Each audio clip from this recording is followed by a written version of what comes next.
All right, so a great question from Dave. He said, what about if you'd begun to look into this and Rachel and Joan had said what they said, but the other team members were like, we haven't seen anything, we don't know what you're talking about. Because he thought a key word during the conversation as I was trying to get through to Stephanie was the use of the word everyone, right? And when it's everyone, and I've talked to those people, it's everyone. It's kind of harder to push against. But if it wouldn't have been everyone, then we would have addressed what we actually saw with Joan, and then it probably would have been more of a, hey, we had a really good conversation, the three of us. Help me understand what's happened since then. Right? And I would have been more in a discovery mode with her. And I would have only, in that moment, maybe had more direct conversations and expectations on the thing that she confirmed happened. Like she said, yeah, I told her, Danny said I need to forgive you, but forgive to forget, right? Because I think one of the most damaging things we've done, and I know it's very damaging because I've done it before, is to say, look, I know Rachel wouldn't lie. I know this is true. When you have that, when you don't know for sure, and Maricel's saying one thing, right, and Omar is saying another, and you take somebody's side, you no longer have their back. And so we just got to be really, really careful with that. And then you just get better the more you do this at being able to figure out strategically how to get to the points where there's agreement and there's a problem and how to address it. And you just got to do it and do it and do it. And fortunately for me, I mean, I've had a lot of these conversations over the last 17 years, but a lot of the background why I refer to some of the stuff with hostage negotiation, the FBI behavioral stairway, one of the things I was best at was interrogating suspects. I make sure I'm not interrogating people as a leader, but those skills and that practice help maneuver the conversation where we want it to go. And I think the thing that makes it easier is that my pure intent is to help them get to a good place. If it wasn't, I would take a totally different approach. Because I completely agree, we either coach people up or we coach them out. Early on in our probation period, we hire slow and fire fast. If you're a person, because we were talking about this, that can't accept feedback, you can't be on our team. There's no way we can be great if we can't have open conversations and have feedback and improve. Commitment to excellence is not a motto, and it's non-negotiable.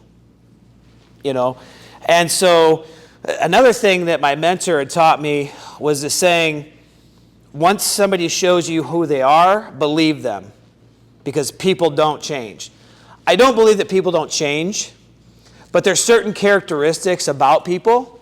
If I would have felt at any moment that she was a narcissist or an egomaniac, and she really was a power and control person, the conversation begins to change, and she's probably not with us anymore. Because I'm just intolerant of that. I just am. Because I don't think we can create the cultures we're talking about when we get together if people like that are leading on our teams. And the one thing I found out, I told Christy as we were talking, is the problem I've ran into for a long time was like this feeling like I failed if we didn't fix the situation, and like this maybe overbelief in people. And so there's times I've waited, be it reassignment or terminations, 6 months, a year, 18 months, too long. And then you do what you need to do and what you should have done, and things immediately get better, and you're like, why did I put myself and other people through this for so long? But it's hard, because you're dealing, as we talked, that you're dealing with humans. It's awesome in this situation that we've been able to course correct.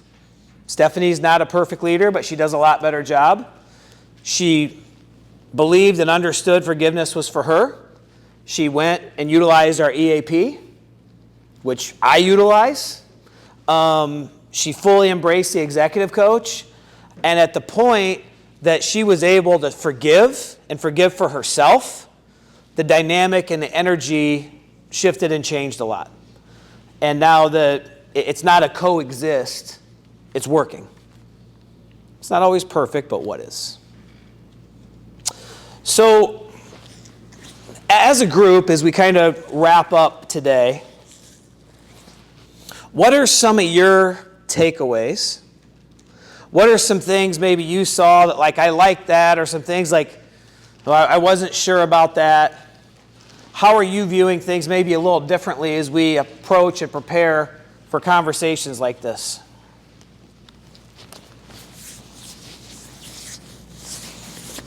This is a little bit different than telling somebody they stink.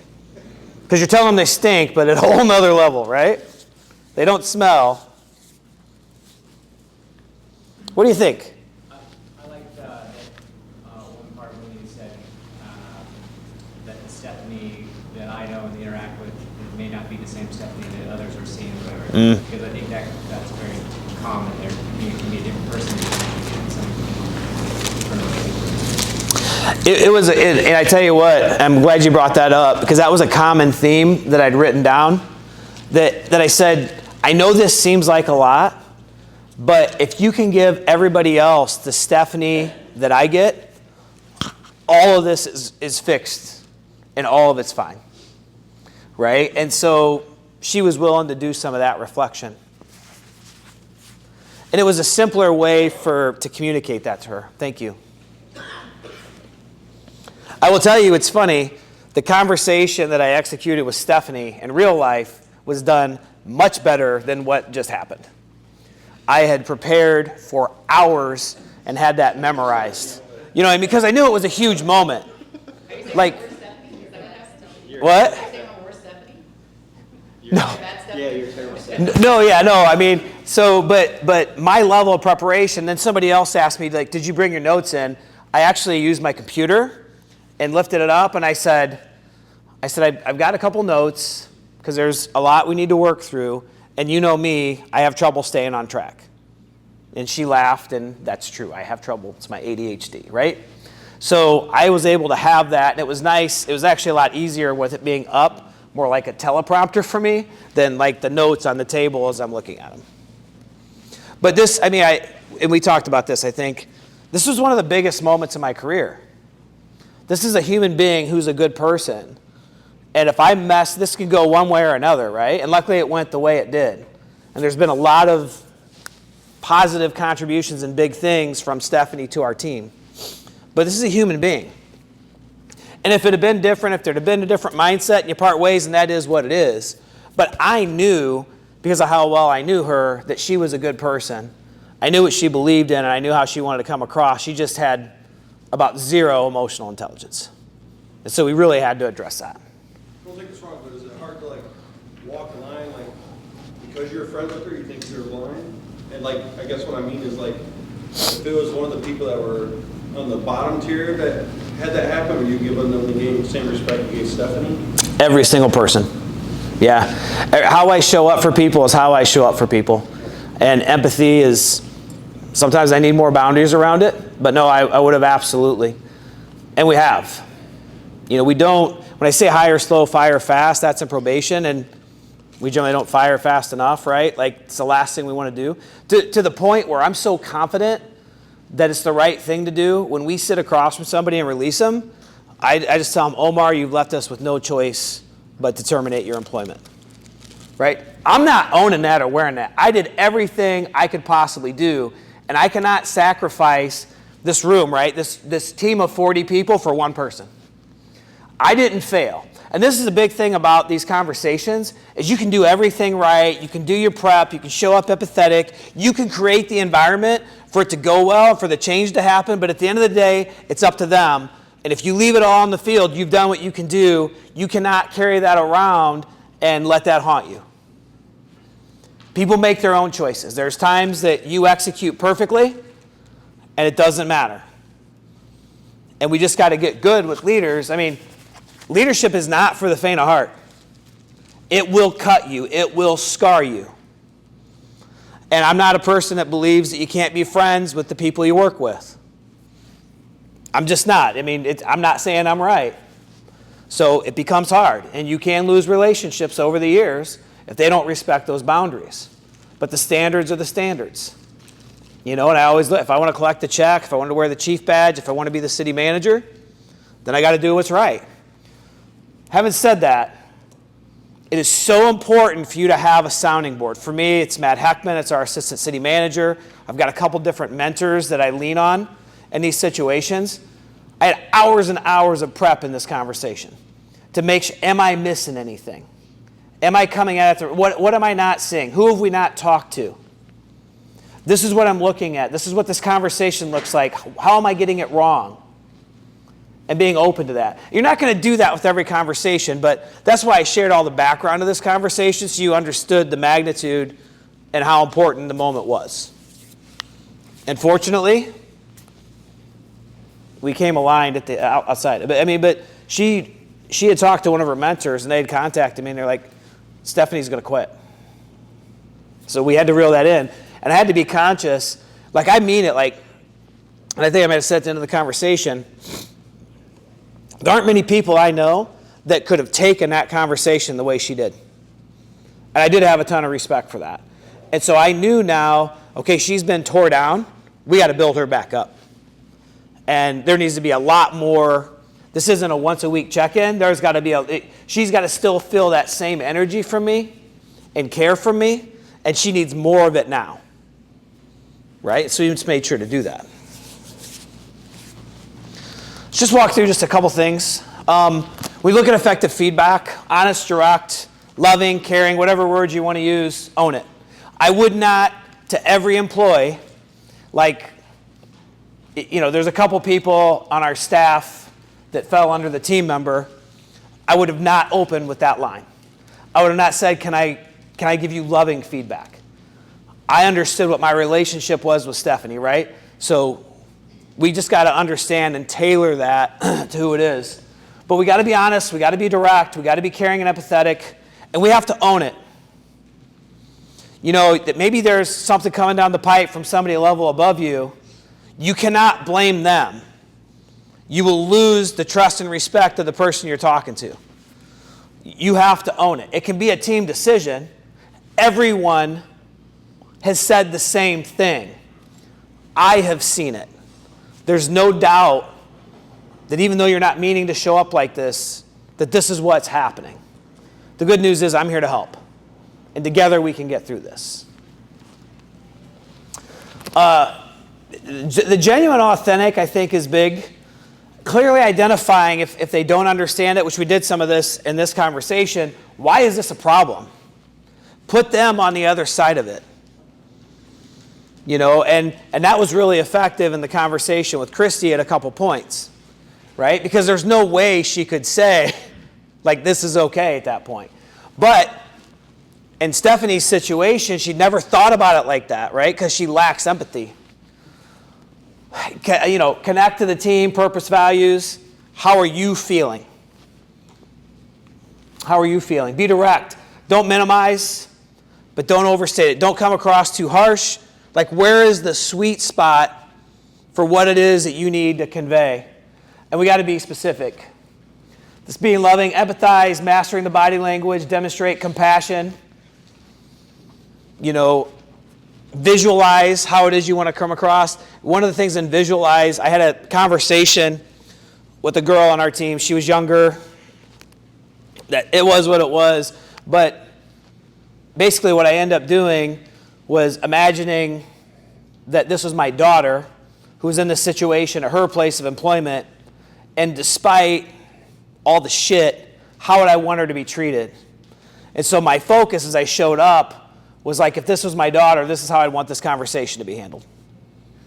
Right? And when we visualize that and we're intentional about it and we're coming from the right place, we're going to execute more often than not. And then to own it. Problem for me and the team, don't deflect. Own our own decisions, own our own feelings. I was listening, whenever I am heading to present somewhere, especially I do like a little bit of the travel. I was listening to these feedback conversations, something on Masterclass, just to kind of get my head just fully into the space. And the lady who was talking, there were a couple different things that she talked about that I thought were important and could be useful as we start conversations. She did say that, at times people will move through the bullshit, so understand what the feedback sheet is, but it's never wrong to start positive. Don't overdo it necessarily. The second thing is empathize and let the other person know, if it is difficult for you, that you understand that this is a difficult situation and it's hard on me too. I care about you. I want the best to you. I'm not perfect. I want to get this right. I don't want to mess this up. And then the next thing she said, I'd never really thought of before, but it was, all of us have had a situation where we've had a conversation with us from our leader like this, right? Like most of us at least, and say, and I want you to, I've been on the other side of this, and I've had really good leaders and really bad bosses, and so I understand what this feels like, and I'm just going to do the best job I can with the conversation. So I thought that was really interesting, right? Be positive, empathize, you recognize this is hard, let them know that I've been on the other side of this as well, and then step into the conversation. So I wanted to share that with the group. It wasn't originally in the content, but I thought, you guys decide. There are thousands of ways to handle that conversation, and there's thousands of ways to do it right. This is kind of what I believe in. You've got to decide what intertwines with you, and you've got to own that. The cool thing is I do feel the energy from this group.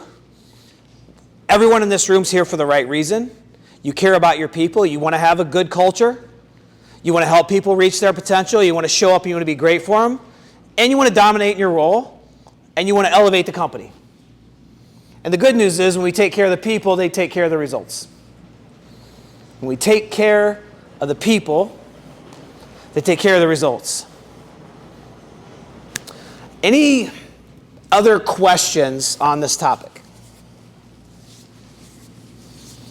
This might be one, we'll get the videos up. We still got to get the videos up from the last session. They're done and ready. We just got to get the time to do it. But we'll get this up. We talk about unifying and inspiring teams. Getting good at this and figuring out what our system is might be one of our most important and critical leadership skills. And sometimes we're coaching up and sometimes we're coaching out. I love that. Steal it. But if we're coaching up, we're trying to hold people capable versus accountable. And when we show up in these moments and we treat people with dignity and respect and we handle them the way we're talking about, these conversations can actually be a deposit instead of a withdrawal. And then when we add empowerment and some of those things, which we'll talk about later, we can actually set them on fire and they can reach heights of potential that we didn't even see in them. We just can't overstate how important these moments are. If there's nothing else, I appreciate everybody. Good day. And I'm looking forward to hanging out tonight. I'll turn it over to Karen for any announcements that she has. Thank you. Appreciate you.